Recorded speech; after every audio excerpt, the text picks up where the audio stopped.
What will you create will make the world awesome? Nothing if you keep sitting there. That's why I'm talking to you today. This is your time. This is my time. It's our time. We can make every day better for each other. If we're all on the same team, let's start acting like it. We got work to do. We can cry about it, or we can dance about it. We were made to be awesome.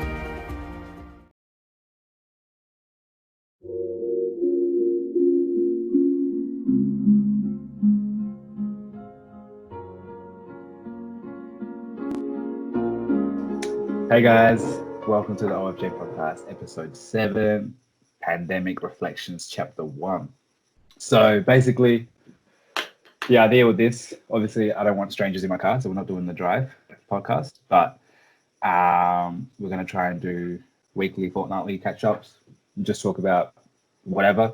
I think first I'll introduce who we have. So we've got Ricky. I don't know if she's on the right or left, but put your hand up so someone knows who you are. I think it shows your name maybe. But yeah. So that's my sister. She's in Melbourne. And then Sam on the other end. She is the face behind Three's a Party and the mastermind behind Sunset Sundays. But anyways, so I guess the idea is just to have a productive conversation. I think the three of us generally do have productive conversations regardless, but I think now we can record it and I don't know, see what happens. Just talk. We have no notes, nothing, so it's just going to be natural, and then yeah, we'll see how we go. But yeah, I guess to start, we'll see how everyone's doing. 2020. No one expected it to start like this, so how we feeling now? You want to go, Sam? Yeah, I don't know. I feel great. I love it, personally. You got a wide smile, man. I handled it quite well.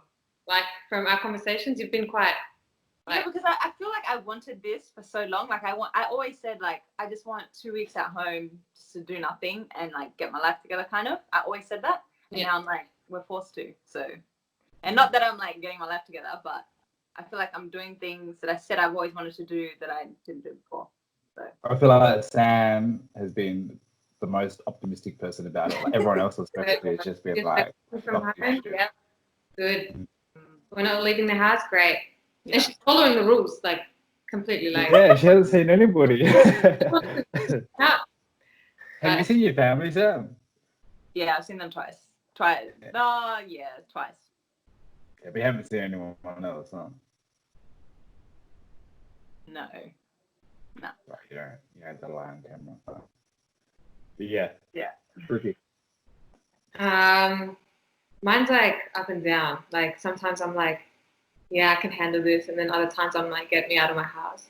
But I think it's more so like, because three of us can relate to this. Like, we're so like, we know exactly what we planned out for the year, you know? Like, have exact plans, how we're going to do this, how we're going to do that. Yeah. And then all of a sudden, this happens, and we're like, all right. So there's no plan, there's no organization, everything's up in the air. Yeah. And then just adjust to that. But in saying that's how I was feeling. And then, like, was it last week we were talking about looking at our goals and just reflecting at what can change or to see if we're on track and stuff. And then you look at it and you're like, oh, fuck, like most of shit, well, not most, but like half the stuff I've already done. And then the other half, like pandemic or not, I know this shit's going to get done. You know what I mean? Yeah. So it's not like this is getting in the way. So that was kind of like, not like a wake up moment maybe or something, just like it was good to see that, you know, okay, I'm on track, I'm doing what I said I was going to do, and this hasn't really gotten in the way, even though it may feel like it, even though I don't feel as productive, I'm still on track to meet those targets that I had for the year. It's not like this shit happened, everything's out the window kind of thing, you know. Yeah, and it also gets you like to appreciate, like, I guess there's so much emphasis on future plans and what we're doing in the future, and it kind of makes you like more present and try to find happiness in what is already, rather than placing so much attachment to future plans that are up in the air at the moment. So no, I get you. Like, and even like being able to, I guess, like adjust shows you that you can overcome things. And sometimes, then I don't even know what I'm just like rambling on, but like, I feel like it's up and down. Like it's challenging, but I'm trusting as well. Yeah. Some days are more motivating than other days. Do you think it's more challenging because like it's things that are not in your control? Yeah. Like it's not like, oh, I feel like shit today, I don't want to leave my house, so I'm not going to leave my house. It's like you can't leave your house, so. Yeah. Definitely. Yeah. And then every time you do, like, if you do leave your house, you just feel like, should I be doing this? Should I be doing that? Am I meant to be doing this kind of thing? You just feel on edge. Yeah. Yeah, like, am I supposed to be walking this close to someone who's on the street? Like, Yeah.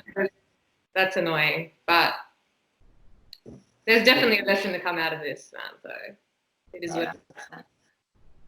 Yeah. I think it'll be a lot of 2020. That's been my lesson. No plans. Just have No, That's what I mean. Like adjusting to that. Like you know, we all like to have plans and we like to all organize and not being able to do that.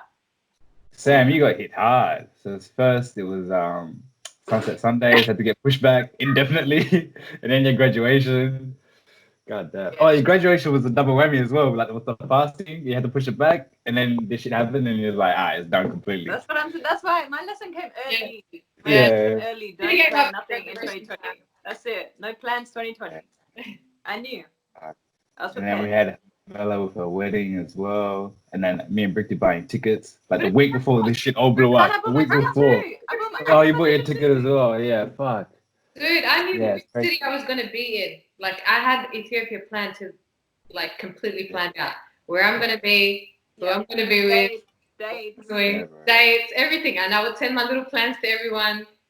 100%. And then, it was crazy. I remember, like, you know, it's just at first, like when all this shit like started, like people started talking about it and stuff, I was like, oh, you know, it's just that story that you hear in the news, but it's never gonna really affect your life. Oh my god, yes. You know what I mean? Yeah. And then, like, I remember having this conversation at work with the boss, and then he was like, it was in December. He's like, man, have you seen what's been happening in China? I was like, what's happening in China? It's like, well, there's like coronavirus, it's killing heaps of people. I was like, well, isn't that like there's something's killing someone every day? You know what I mean? Like, it is what it is. And then like Feb came, January a little bit more. And then when they started banning the flights in China, and then I don't know what they did in between that week that I bought the tickets, and then something happened. I was like, fuck, I'm not going. Dude, that's when I started. But shit just changed so quick. In the buildings of my workplace. That's when I knew. I was like, all right, let me start talking Flight Centre. Let me look at look at getting this rebooked. The punishment for being organised, eh? Yeah.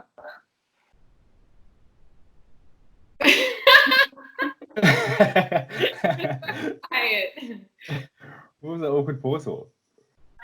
I'm just trying to think. You know, like I'm trying to think of that like thing that people say, like where like you make a plan but God laughs at you. Like we legit thought we were smart planning ahead and like, you know, not even just planning the holiday, but like planning our year, planning what we're gonna do when we get back, like things like that. And I was just like, am I going to travel from Addis to Perth? What am I going to do? Which airline am I taking? And then this shit just came bang and put everything into perspective. Yeah. Dude, I remember it's good to see. Like, I remember when I was like, oh, dad was like, don't get tickets, you know, because of coronavirus. And I laughed at his face. It was like, oh my god, you're always stressed. Yeah. He's not going to stop us. I was like, all right, okay, let me buy my ticket.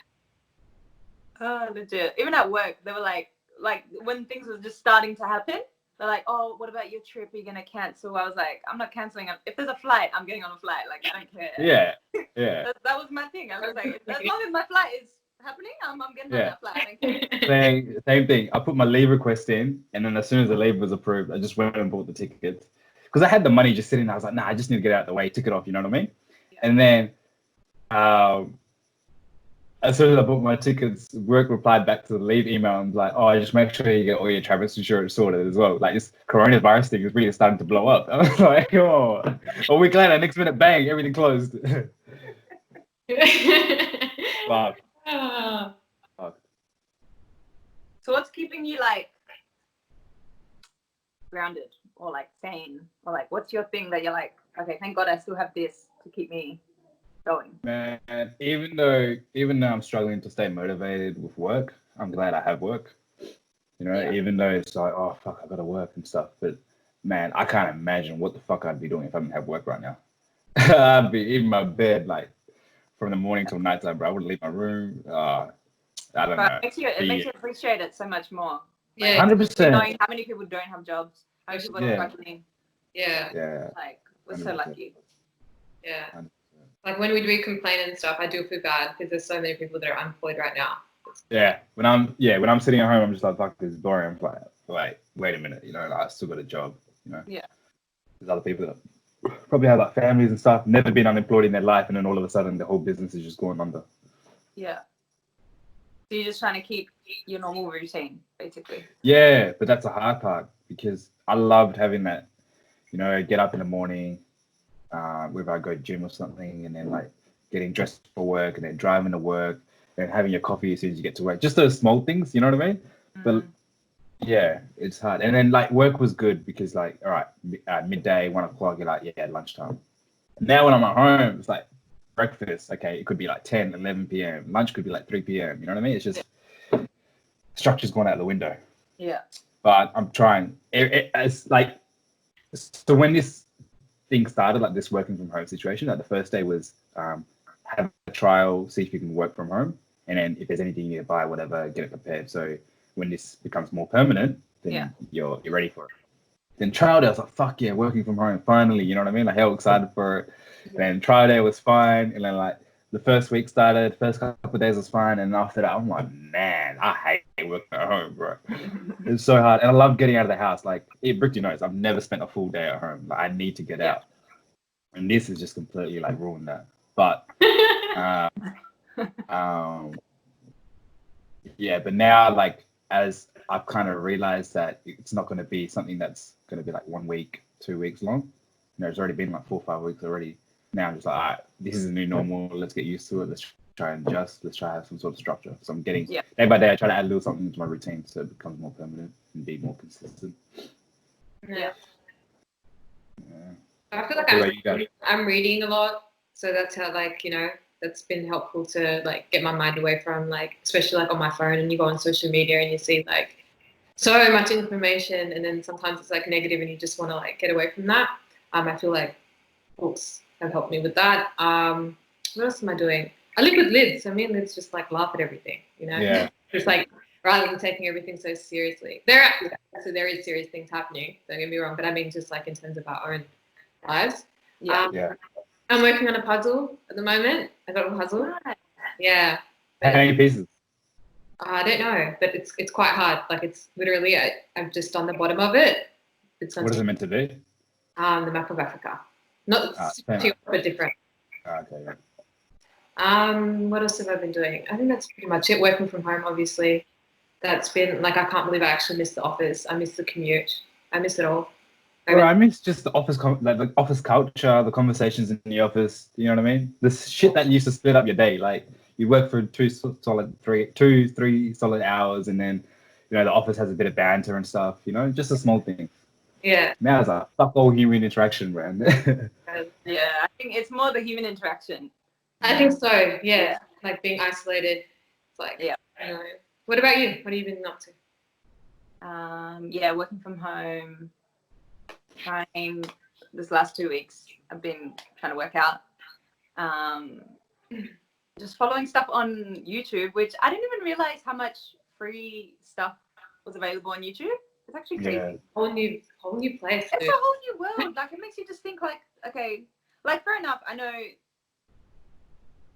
there's obviously reason to have a gym membership and have personal trainers and that, but it just also makes you realize how much you can actually like learn yourself as well. Yeah, like self-teach. Like I just never thought to. I always thought I was the person that I was like, I can't do it by myself. I need someone to yell at me. Yeah. Yeah. We have this idea that we're too busy to teach ourselves, so we pay someone else to do it for us. I don't even know if it's too busy. I feel like it's like I don't have the drive. Yeah. whereas if I'm already at the gym and if I've got someone yelling at me, obviously I'm going to do what they tell me to do, you know, because I already made it that far. Whereas you think when you're at home, you're not going to be that motivated to continue or to finish the workout. But like as time goes on, you kind of realize like, oh, I can actually yell at myself, kind of. Yeah. That's good. So that, and reading. What else? I've been watching just like random documentaries, very random documentaries, and yeah, pretty much it. I've been making bun. Yeah. Yeah. Did you get this? You're learning Tigrinya as well, huh? Oh my god, I'm learning to get New language. That's my biggest. That was one of the biggest things that I always said. Like, that's why I wanted to go back home and stay for so long, just so I can learn. Yeah. Oh, but then why don't I can just start here? Like, what am I waiting for? Yeah. What's the setup for that then? So it's like a course, and basically it gives you have modules, and they open up like, I don't know, like 3-4 modules every 2 weeks. So you do those modules, and then there'll be a test, and then the next one happens. And it's like I don't know exactly how long it goes for, but it's basically like you just pay month by month, and then it just keeps rolling over. I don't know. It's so good. So You learn how to write? You can just start. Speak. Sorry. It's speaking, so it's conversational, but it has, the good thing about it is like it has English, and then it has like the English Tigrinya, and then it has Tigrinya, so like you can see. Oh, okay, yeah. You know what I mean? Yeah. Nah, it's good. Good you coming out of the pandemic with some skills. So it's all about something. It's got to be something, you know. What else? What's happening with Sunset Sundays, the both of you? Postponed indefinitely. I guess when I think you Wait, should like do you reckon? Nah, don't worry. I was gonna ask a question, but it's not. Ask a question. It's not a public. Nah, it's not a public question. That's right. To me or to Nah. It's a Sunset question. Okay. Sunset group. That's right. What about you? Melbourne. How's the life? Living away from home. You guys are living your best lives. You guys are drinks by the beach, sunset, this, that. We can't do none of that. No. Perfect. Chilling, 0 cases back. That's because you guys have a population of 12. So Of firstly, 12. Fuck off. Yes, you do. And then secondly, obviously Melbourne, you know, we've got more people, this and that. But yeah, it's not been too bad. It's starting to get cold. I feel like I'm cold. I'm cold right now. Starting to get cold here as well. Cold here too. Yeah? I saw you guys like a 39 the other day. Yeah, it was hot the other day. Last weekend was hot. Easter, yeah. Good Friday. Standard. But yeah, it's not been too bad. It's weird because I'm like, when am I going to see you guys? Like, when am I going to see my family? Yeah. But yeah, it's not too bad. We're just getting through it day by day.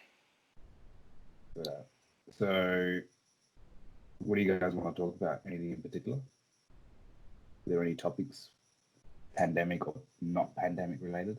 Hopefully not, because I think everyone's over the discussion about corona. Yeah, that was a good intro. That was a nice. Yeah, we covered it. Yeah. Quincy, what's some of your notes? I don't know, I didn't really have notes. Like, well, I just said things that just in case I didn't forget. I said that if like some of the debates that you brought up on your page, Rahana, like your ISO debates. I feel like, yeah. Like we should delve into those because I think people like those. What were they? What was the first one?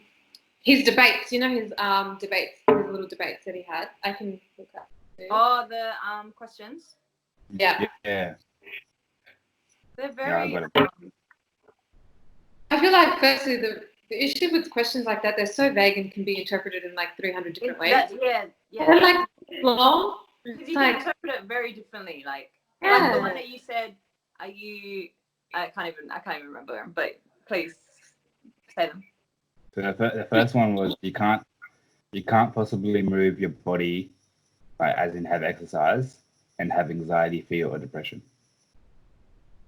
See, and we had 20%. Explain what you meant by that. Like, where did you get that from, and what you? First, it's a quote from a podcast, and I just listened to it and I was like, oh, is that true or not? No, not true or not, but like, would people agree to that or not? And the way I understand that, it could have been worded better, but the way I see that is, you know, if you ever feel like, if me personally, if I'm ever feeling anxious or like just a shit day, whatever, I'm like, all right, if I go for a walk, if I go for a bike ride, whatever, I won't feel that feeling during that exercise. Okay. You know what I mean? Yeah. But I guess with the Pete, yeah. So the Pete, so Johnny was one of the main people. He's whatever he does, like physiology or whatever. Is that even a thing? I don't know, physiology or physiotherapist. He was like, Exercise physiology. Exercise what? Exercise physiologist. Exercise physiologist. Please cut this out. His main point. His main point was, you know, there's different ways to look at it. So one, like, someone can be feeling anxiety doing the exercise because they're not comfortable doing it. Then there's other people that will do the exercise and feel fine, like say for an hour, but then the other hours of the day, the 23 other hours in the day, they'll still feel like shit. So it's only temporary relief, like a band-aid, which is like what I think a lot of people came to the conclusion of. But then there was other responses. I'll just have a quick look. I feel like this one just already be interpreted in so many different ways. Yeah. And like Yeah. based on different people's experiences, it will be answered differently. One, like, exercise is amazing and a critical step to curing those conditions, but sometimes life just leaves a cut too deep to heal just by exercising, bro.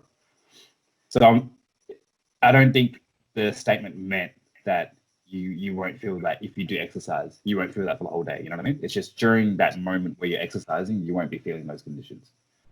Even though the depression and stuff is still there, I guess it's just like a temporary relief. Yeah. Huh? Are you trying to say like relieve the pain a bit, or? Yeah, but just during that 1 hour of exercise is when the pain is relieved. You don't actually feel the anxiety when you're running or when you're cycling, whatever. It can't be applied to everyone though. It can't be applied to every single person. How?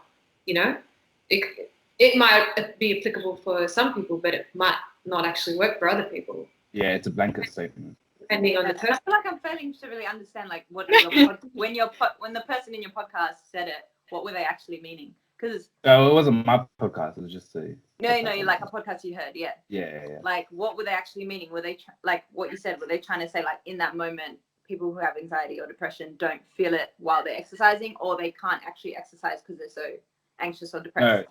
No, the first one. The first one. So, and then are they trying to then say that exercise will help you in the long term? Because that is facts.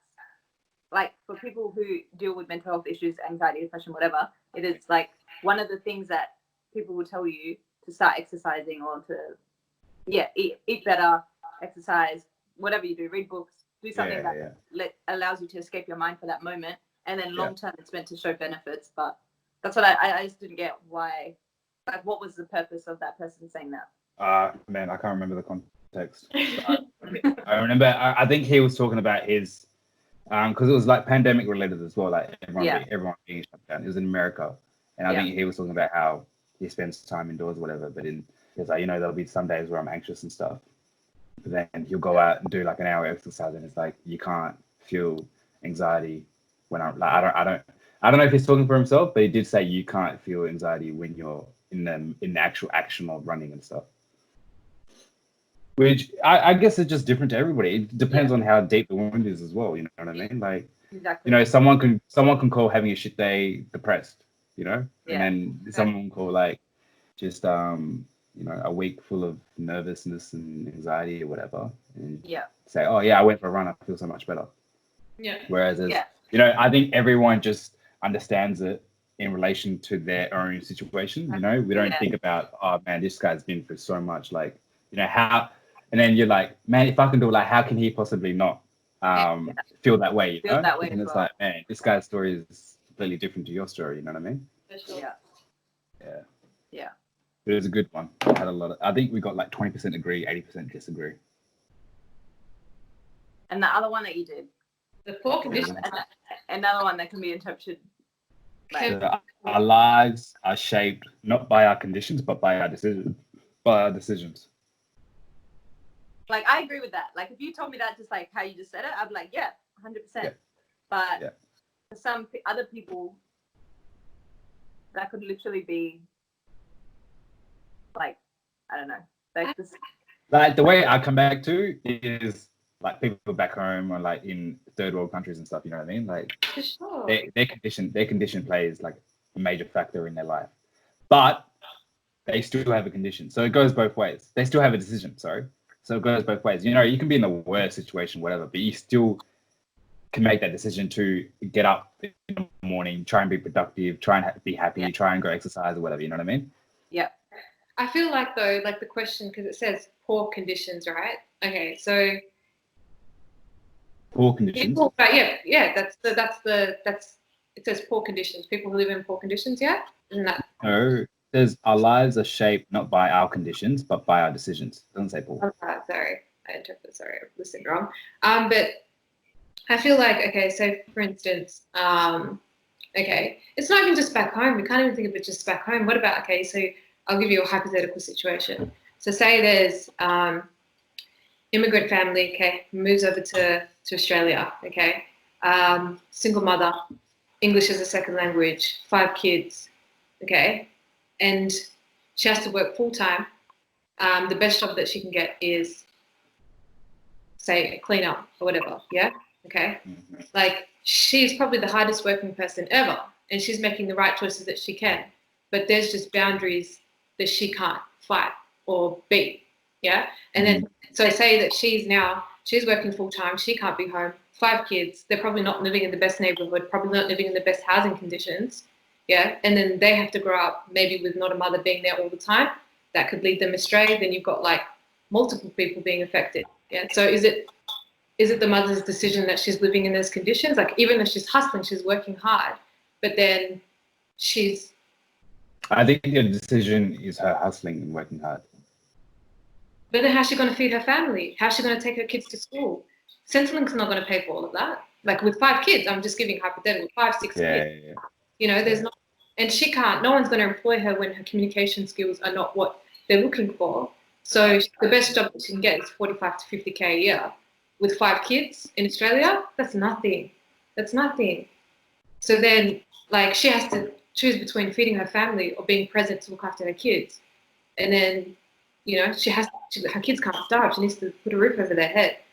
So then, yeah, so there's like multiple things that have. Yeah. I see what you're saying. That really Because like everyone's decisions are not going to be equal, pretty much. Like it's for some people, it's going to be a privilege to have those choices to try those other things, whereas some people have to just, I guess, like deal with the conditions they were given or the conditions that they're in. Exactly, and then and you just maneuver around that as much as they can. But it's not going to be the same decisions that you and I have. Exactly. I think we see it from our perspective. You know, we come from what, like both of our parents, all of our parents are present, working, whatever. We grew up well, so we're seeing it maybe from our like narrow perspective. But we've got people who don't live our lives, and then there's also like, I don't know, like it's just like you got people who might have health issues. They didn't decide to have health issues, so then what do you do with people that like they don't determine certain conditions within their lives? I mean, they can have positive outlooks and yada yada, but I'm just saying they can't control everything. Like it's out of. So to say just yes off bat, like I don't know. I guess it's a good like hopeful thing as well, because like even for those people that might feel like they're stuck and they have so many barriers or so many things that just stopping them from making better decisions for themselves, for their families, that even just knowing that they could make even the smallest decision that might change something, like even just knowing that, it kind of gives them that hope. Yeah. Definitely. Is there another one? What else did you do? Did you do another one? I don't know. Go on your page. No, I think that was the last one. Oh, wait. This is a good one. So life calling emerges as a result of trial and error rather than predetermined desire or choice. Say that again. Life calling emerges as a result of trial and error rather than predetermined desire or choice?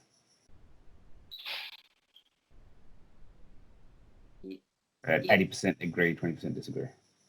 Can I tell you a quote by Jay Shetty that I actually just shared to Victor before and Bevan? It was that your desires are something you push for, and your calling is something that pulls you. Oof, I love that.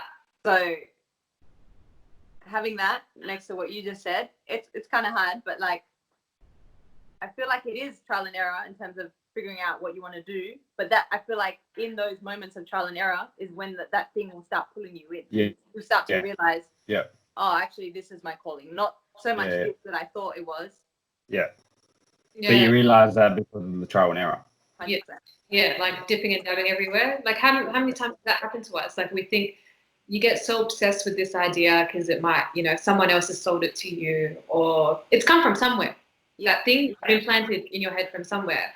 Then you start to reach for that goal, or you're doing that thing that you thought you'd love, and then you're like, oh wait, this is not actually for me.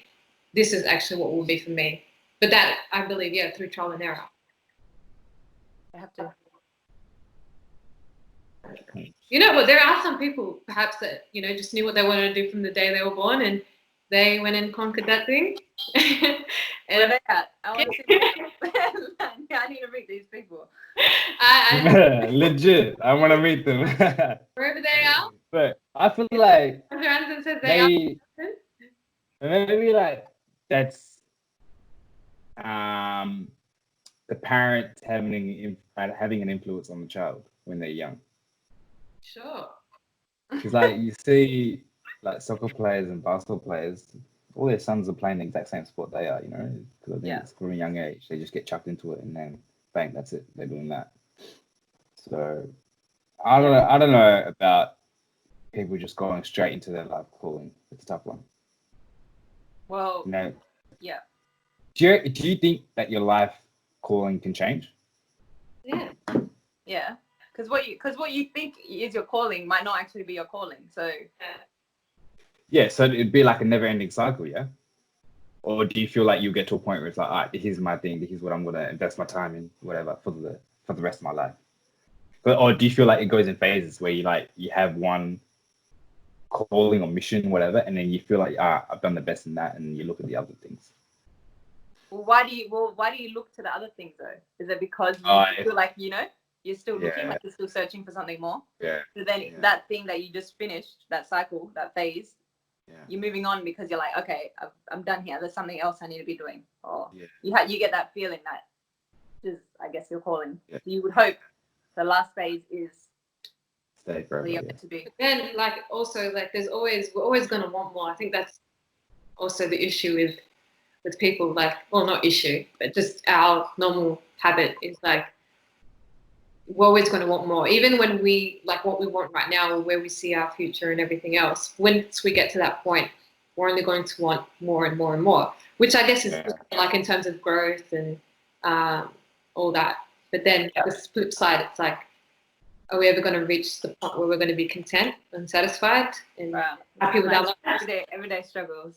Or we're just going to keep more and more, and then we're going to just keep going in a circle, and then we're never really going to find that thing that makes us happy because we're just not satisfied, or because we're always reaching out for the future, and then I guess trying to obtain happiness. Yeah, I feel like, and I don't know, I feel like you guys can give me some clarity. I feel like I struggle with figuring out if I want to be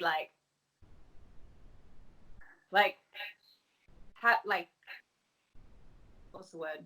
I guess attain stuff have houses in my name, have things in my name to then create, I guess, generational wealth for my kids or whatever. Like I struggle with that kind of aspect where I feel like that's what I want, but then on the other hand, I'm like I want to live really simply and not really worry about that stuff. I don't even want to think about what's going to happen 10, 20 years from now. I want to be like, okay, here I am. I just want to live to make myself happy today. I don't know. I feel like that's one of my biggest struggles. And when I think about this kind of stuff and that wanting more, it's not so much like I want a new car or anything like that. It's more like, okay, I need to save money so I can put a house deposit, but I'm not going to live in that house. I'm going to, you know, it's going to be an investment house, and then I want to eventually have more investment houses, and then eventually just like, you know, the dream of that to be my income, me to retire early, whatever, and then go do whatever I want to do. But then, like, in that, am I living simply? And in that, am I still living in the moment and being happy where I am? And like, Yeah. Do you think you can do both? I guess so, but I think it's a mentality. So it's hard to like feel that way and be like, I need, while still trying to be Present. Present and simple-minded, I guess. Yeah. That's a challenge. Yeah, that's even for me. Like sometimes I get like concerned that I'm not, you know, building up for the future more than I should. But then at the same time, I'm like, I'm here right now. I should focus on here. If coronavirus has taught us anything, it's like there's so much uncertainty. Like we think that the future is like a guaranteed, like it's gonna happen. This is what's gonna happen. And it's like if we've learned anything from that situation, it's that everything's kind of like the future's uncertain. It's not promised. Let's sound like a Debbie Downer, but we don't know what's gonna happen. So I think if we can plan for it as long as we're not attached to it and it doesn't take us away from what we're doing right now and what makes us satisfied right now, because it's only now that matters, kind of. It's mentality. You're right, and that's the challenge for us. But I feel you. I go through that all the time. What you said. Rahana? Yeah. No, it's definitely a mental thing, but you can do both, but it'd have to be like say for example investment property or whatever. Like you get the house and it's kind of like, all right, I've done that now.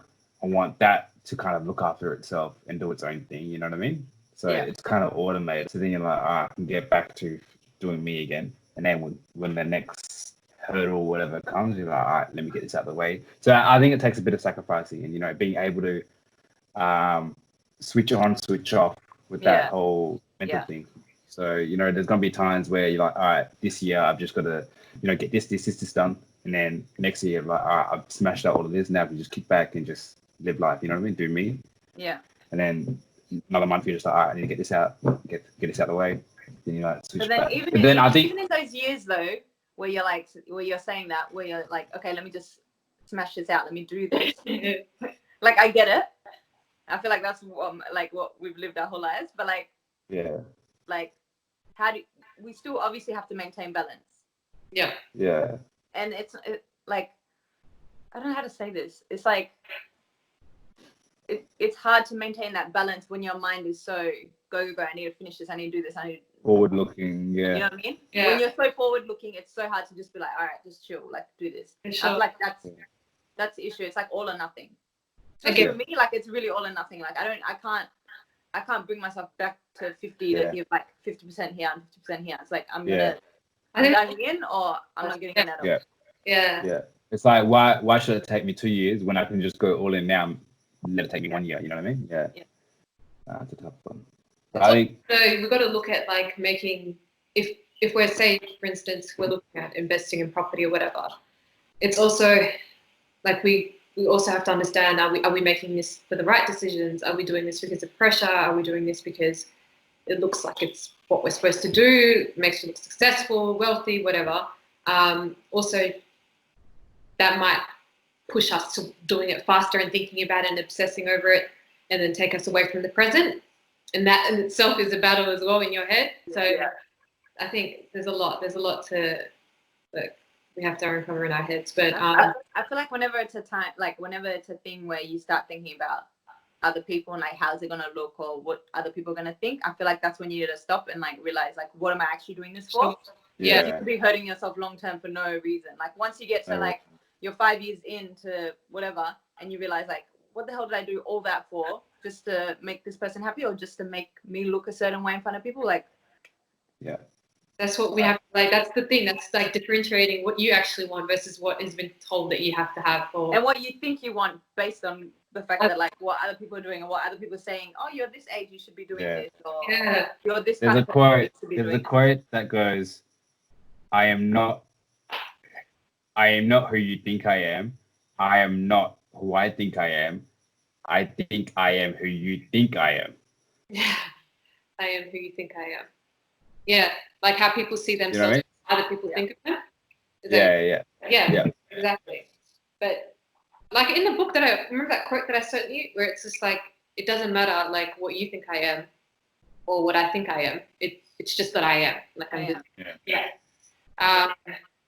but yeah, we view ourselves and how others view us, I think, which is very important. But and that gives people a lot of power over us as well, which is why we've got to click and be aware and be like, wait, like you just said, is this what I really want, or is this what others want from me, or others are telling me that I should do because I'm at this age and I'm doing this and this. Yeah. And I think a lot of people can get caught in that as well. Sure. I'm sure we all have as well. So. God, ridiculous things. Ridiculous things. Even like we always talk about this, but like even stuff like uni, like uni. Bro, I was doing engineering for 2 years. Why was it so do or die for us to go to uni? Like it was legit. Like if you don't go to uni, that's your life is over. What are you gonna do with your life? There's absolutely nothing else you can do unless you leave high school. You have to go straight into university. Like, and it wasn't even that someone was monitoring us, making sure we're going to university. Like, I went to university for the first year, but I didn't go. Like, I literally didn't go. To university. Like, it was a joke. We went to. It was a joke. It was a whole joke, and it was like we weren't ready for it. We didn't know what we wanted to do. Like, I don't know. Yeah, like, it was I went to. It was 17 actually. We were 17 when we actually went in. First, because like we don't turn 18 till the middle to the end of the year. Yeah. So we're 17, fresh out of high school. We don't know what we're doing, what we want. It's just that our mum and dad said, if you don't go to uni, you're over. Mum and dad were talking about UWA when we fucking, how old were we? Like 10, 11, 12? I'm like, what the fuck is UWA? I've never seen it before. And then eventually get to the point. First of all, I'm not dissing anyone that goes to UWA, but I thought UWA was like elite. Like I thought it was like top of the top, cream of the crop. Primo shit, yeah. Something else. Yeah, everything. It's just a joke. Like I don't want to say it's a joke. It's great, but like I feel like getting into uni and then like having a degree and all that, like that's not the end all be all. Like you're not just like a magical person now because you have a degree or you got accepted into uni. It's like there's so much out there. Like. So much more. There's just a stigma that it's just like this great thing. Firstly, anyone can go to uni. Literally, anyone can sit down in a classroom and go to uni. Secondly, there's so much more opportunities that are out there. Like, so much. Like, how many people have started businesses while we were chilling in uni? Not to knock down uni. Like, I'm grateful that we have an education. We all three of us went back voluntarily after we finished. But the world has so much more to offer, and people shouldn't amount their self-worth to having a piece of paper. Right. I remember my first year of engineering at uni at UWA.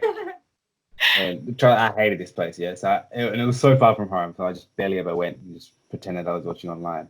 But we had an exam. It was like for a maths unit, and it was me and Mula were in the same class, and then exam day came, whatever, and then like we went to the room that we thought was the right room, and then we're knocking on the door and stuff, and she's like, "Oh, last name?" It was like, "Yeah, Mesfin," and then Mula was like, "Biro," and she's like, "Oh yeah, you're not in this room. You're in the room like somewhere across campus or some shit." Because you know how they split it up with last names, like A to M and then N to Z, whatever. And then we're like, "Oh fuck, we're in the wrong place." And I'm like, "Man, the exam's about to start." So then we're walking to the other room, and then I look at Mula. I was like, "Man, do you just want to go home?"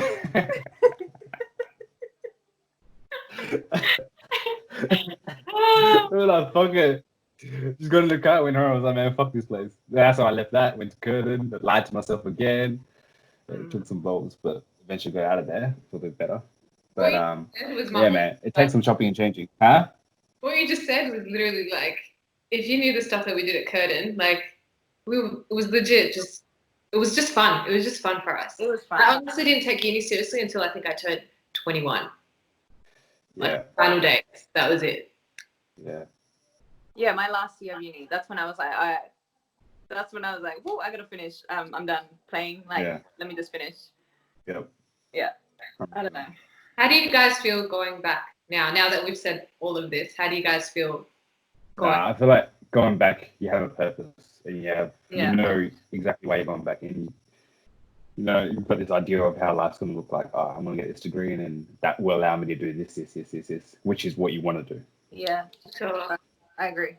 Yeah, I feel Whereas even with the first degree, I'm like, okay, cool. I like this stuff, but you know, like I didn't really have an idea of what it's going to look like after. But then it just got to a point where like, man, I'm so close to the end. Let's just smash this out and just see what happens.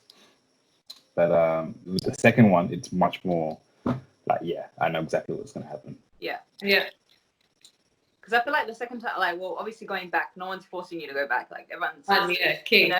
So You got one now. I don't kinda give a like- fuck what you're doing with the rest. yeah.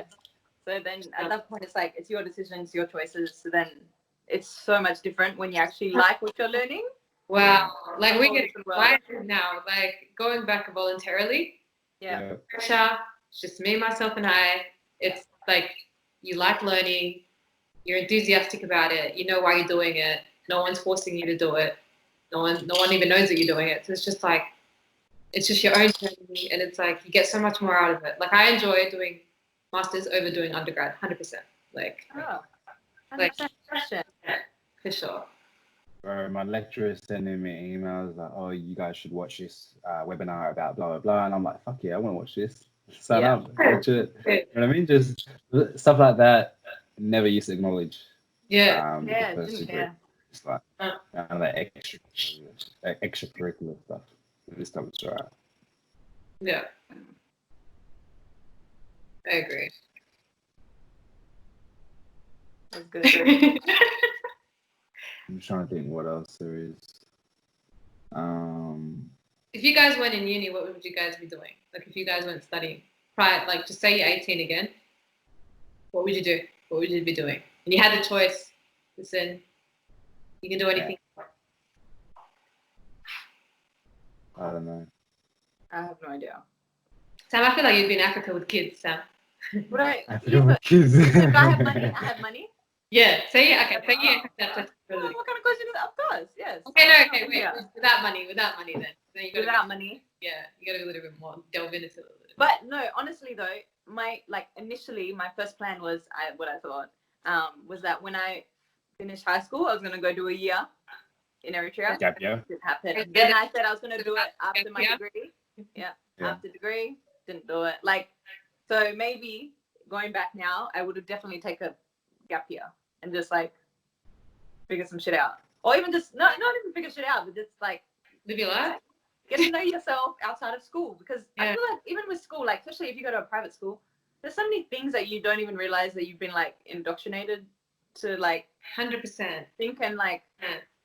like so like, and then just like chucking you into uni. Well, there's no rules. Like I said, like no one cares if you don't go to class. Like Yeah, a whole new freedom. Yeah. Like it's so different. It's like, oh, you're not going to school. You're not going to tell my parents that I didn't come to school today. Legit. As soon as I figured that out, I was like, Yeah. why am I coming to class? Legit. Labs, yeah. 100%. Legit. Like the labs, we would name the labs. Like there was playtime. Yeah. And then there was real time. Yeah. We separated. Yeah. But yeah. What about you, Hannah? I don't know. 18-year-old me. I feel like knowing what I know now, I'd tell 18-year-old me to go out and just fucking experience more shit. Like, as in, you know, meet new people, try to get out of like not get out of the group that I was in, but try to expand my network. You know what I mean? And I experience other things. But 18-year-old me wouldn't know that. Wouldn't know to do that. You know what I mean? No. Yeah. Yeah. And it wasn't until later on that I was like, all right, here's real life, you know, like high school's done now, let's get uni sorted, start reading books, blah, blah, blah. But yeah, if I could go back, definitely just expand more, like meet new people, go out more. Yeah. What about you? I would have traveled because I didn't travel. The only place I had been by 18 was legit Ethiopia, and that was it. I think overseas wise was Ethiopia a couple times, and that was literally it. And then I feel like once I started traveling, it's like, oh, it opened my mind a little bit. Yeah. You know what I mean? Like it's like, oh, like, wow, like there's a different world out there, and I think that helped a little bit. But I didn't think I went Europe. How old did I go to Europe? I think it was 22 years old when I went to Europe. You turned 22 on that trip. Yes, I turned 22 on that trip. Yeah. Well, I reckon it would have been beneficial if I went a little bit earlier. I reckon just saying that, like that gap year, if I took a gap year, learned a little bit about myself, had fun out of the school environment. I think that would have been helpful. Yeah. But it was just. I think going straight into uni from high school and you're not knowing what you want to do is a complete waste of time. Absolutely. It's not just a waste of time, it's a waste of money. Yeah. Oh, the money. Don't even get me started. Goodness. The money. My hex. My hex that looking flashy. Doesn't exist. Yeah, man. It's fucking paper. It's monopoly money, legit. I think we're waiting. We don't even realize we're actually paying for this. This is real life. We don't realize until it starts getting deducted from our salaries, you know? Yeah. Let's see that big chunk coming out. Yeah. Like there was a lady at my work that was saying like, I really want to go back to uni, but I can't afford it. And me still being in like my student mind, I'm like, what do you mean? Like just put on hex. But then like she was like, I literally can't afford $200 coming out of my paycheck. And I was like, of course. Like who? Like that's what I mean. If you don't know what you're doing, why would you want $200 coming out of your paycheck? Yeah. It makes no sense. Yeah. Mm-hmm. And there's so much pressure on an 18-year-old to know what they're doing for the rest of their life. Yeah. That's the presumption, because whatever you do in your course, that's what you're going to do for the rest of your life, right? Yeah. And then whatever you go from high school to uni with is something you decided in like year 10 when you do your subject selection. Yeah. I can't believe I was sitting in the fucking office in year 10 saying I want to do engineering. What the fuck? I don't even know what an engineer was. That's nice. At least my student, whatever counselor, whatever they call, what is she called? I don't know. I don't want to say her name. It was like to me and my father, oh, okay, I don't think Sam's going to do the uni route, so we need to look at like other things for her. And my dad legit was just like, what do you mean? Like, I just remember thinking, I'm like, this lady is crazy. Yeah. That's the worst thing you can tell. It's so crazy. Like, you just put that on a child at 15 years old, you're just going to tell me, like, oh, don't worry about uni. Like, it's private schools have no mercy. I swear to God, no mercy. No mercy at all. They don't care about you. Yeah, it just makes you think they got some other motive. Yeah, some other motive. Yeah. 100%. And like, why in year 10 is that like, oh, that's how much you're gonna progress. Like that's where you're at, so that's where you're gonna be. For the legit. Yeah. Like, how does this make sense? When you put that in the student's mind, doesn't that just deter them, discourage them, and then make them worse off? I don't know. And then they make it even harder to get out of that situation as well. Exactly. Yeah. And if you're saying that in front of ethnic families, bro, they don't even know what they're doing. Like what they don't understand that our ethnic families don't understand. No. Like the amount of pressure that child is going to get, not only at school, but now when they go back to their homes. Yeah. They don't understand what kind of, like, it's insane. What kind of impact that's going to have on the relationship between the parent and the child. For sure. Yeah. And now the kid, what that does to the kid's well-being or mental health and stuff like that. Yeah. It's just, I don't know, I don't agree with it. Yeah.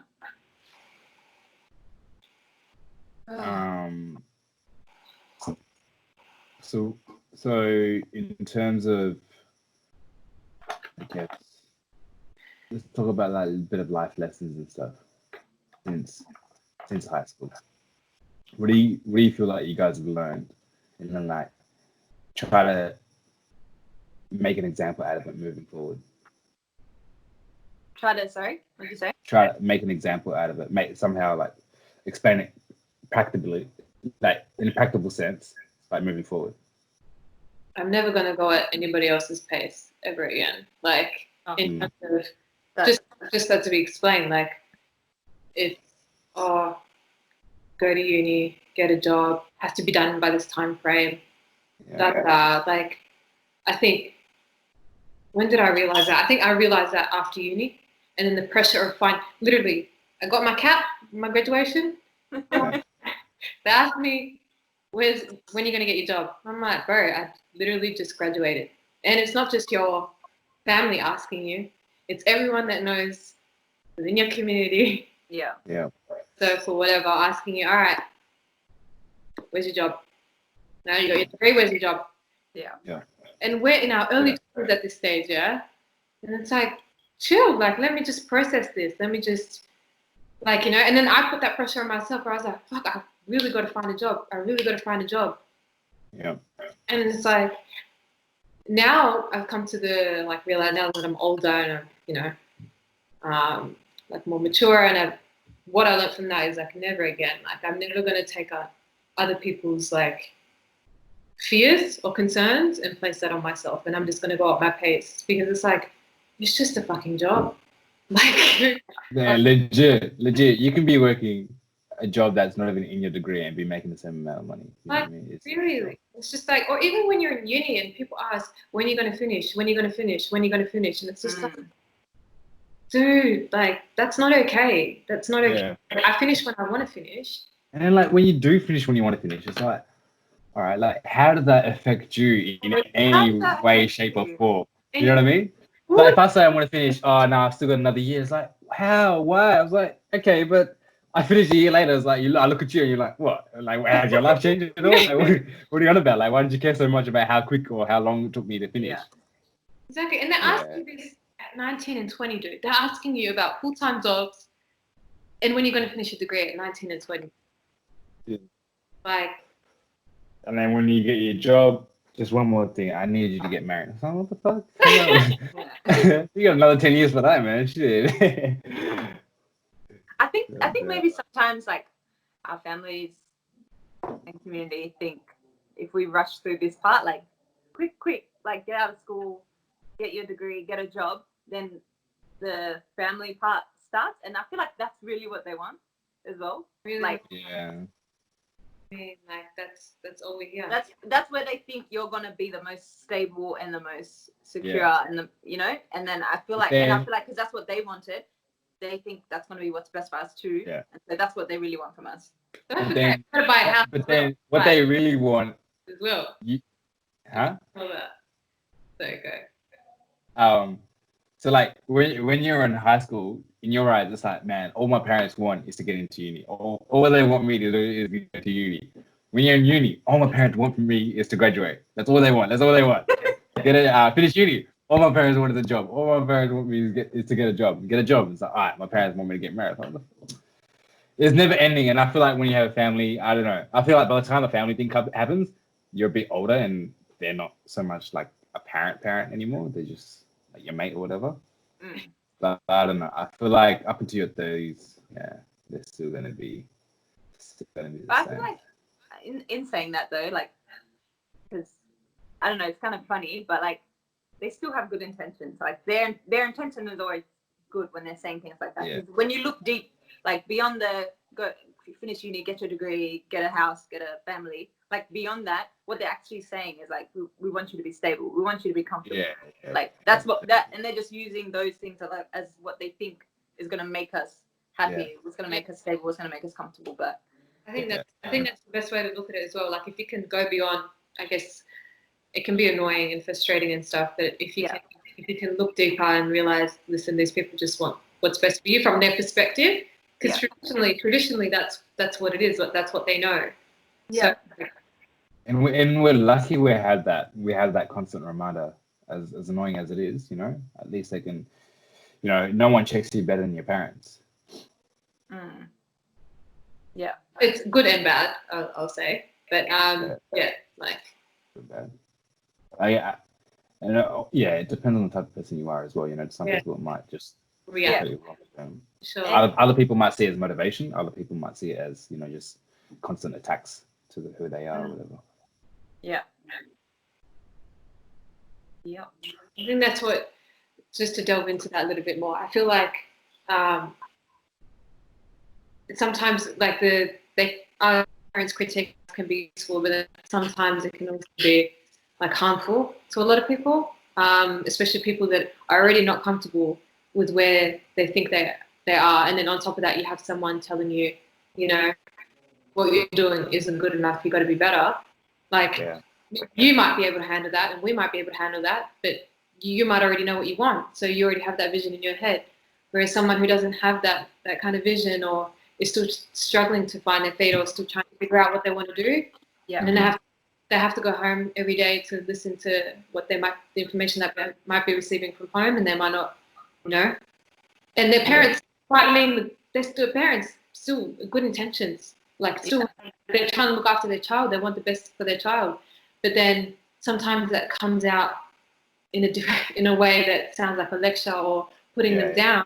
That might not be helpful for the kid. And the kid not only has their own pressure, then they have to live up to their parents' expectations, society's expectations, and then it just, I don't know, I just feel like it causes them to be more in a rut more than anything else. Where I feel like in that sense, lecturing might not be beneficial. It might just. I feel like you got to know your kids when it comes to that stuff, because like it's not a one size fits all approach for absolutely not just like speaking of different families. Like we're all Habesha now. We understand that mentality of, you know, how our parents are, whatever. But still, within your households, between the 4 or 5 different kids that you have to approach it very differently depending on how they are.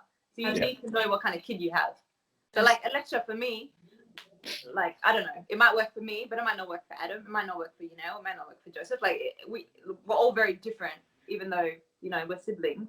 Yeah. You still got to come at us differently. You can't expect to get the same reactions from us, like from all of us, when you've approached us all the same. You know what I mean? Exactly. Yeah. I agree. Me and Bahana are different, like very different. We react differently to different things. There's some things that my parents can do that don't annoy me whatsoever, but annoy him. There's some things that mum and dad do that annoy me, but don't annoy him. Yeah. So it's just, like the parents have to know their kids. You're absolutely right. Yeah. And then that way, at least, it will create better communication with the kids as well. The kids will be more willing to be more open in that way as well. Yeah. 100%.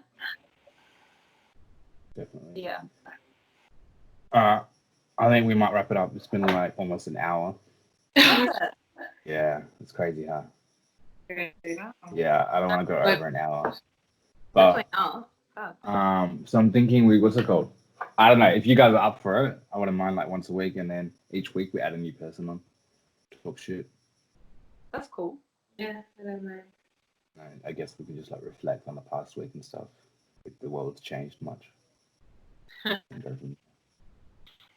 Sounds good. Yeah. I think that's it for now. But yeah, I appreciate you guys coming on. Thank you very much. We'll see how the recording looks, but hopefully it's all good. Leave any feedback. I'll tag my sister and Sam, and yeah, we'll go from there. Cool. Thank you. Ciao. Yeah. All right, I'll cut this out. Wait, hold on.